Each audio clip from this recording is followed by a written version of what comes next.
అది ప్రాతకాల సమయం.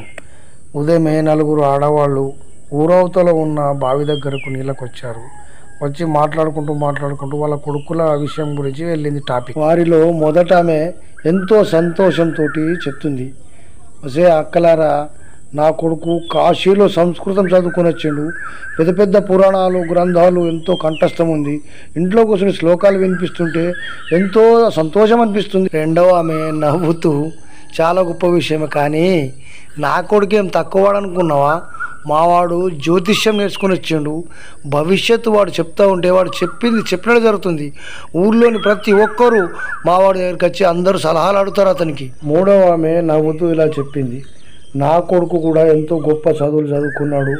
పక్కన ఉన్న పట్టణంలో వెళ్ళి కాలేజీలో చదువు చెప్పి వస్తాడు. అందరూ అతనికి గురువు గారు అని గౌరవిస్తారు. అనగానే ఈ ముగ్గురు కలిసి నాలుగో ఆమె వైపు తల తిప్పి చూస్తున్నారు. ఆమె సైలెంట్గా నీళ్ళు నింపుతున్నది. మొదట ఆమె ఈమెను కొంచెం రెచ్చగొట్టినట్టు మాట్లాడుతూ, ఏమమ్మా చెప్పు, నీ కొడుకు ఏం చేస్తాడు? నీ కొడుకు ఏమాత్రం చదువుకున్నాడు ఏంటి? ఏం చెప్తలేంది అని అడిగింది. నాలుగో ఆమె చిరునవ్వు నవ్వుతూ శాంతంగా ఇలా సమాధానం ఇచ్చింది, నా కొడుకుకు అసలు చదివే రాదమ్మా.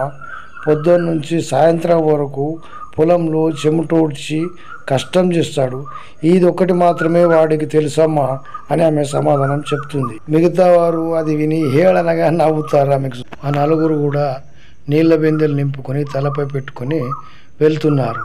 మార్గ మధ్యంలో మొదట ఆమె కొడుకు కలిసి తల్లికి నమస్కరించిండు. మరియు ఆమెతో పాటు నా ముగ్గురు కూడా నమస్కరించి తన దారిన తాను వెళ్ళిపోయాడు.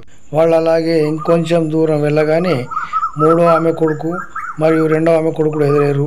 వీళ్ళకి నమస్కరించి వాళ్ళ దారిన వాళ్ళు వెళ్ళిపోయారు. కొంతసేపటికి నాలుగో ఆమె కుమారుడు వస్తున్నాడు. అమ్మను చూసి పరుగున వచ్చి గద్గద స్వరంతో, అమ్మ, నీళ్లకు నువ్వెందుకు వచ్చావు అమ్మా?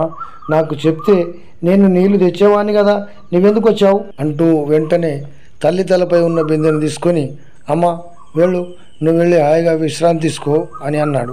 మిగతా ఆడవాళ్ళు స్తబ్దుగా చూస్తూ ఉండిపోయారు. అంతే, వాళ్ళ ముఖంలో మునుపు ఉన్న గర్వమంతా మటు మాయమైపోయింది. ఆ యొక్క తల్లి ముఖంలోని సంతోషం చూసి, ఇది సంస్కారం, ఇది చదువు వల్ల వచ్చేది కాదు, తల్లిదండ్రులు నేర్పితేనే వస్తుంది.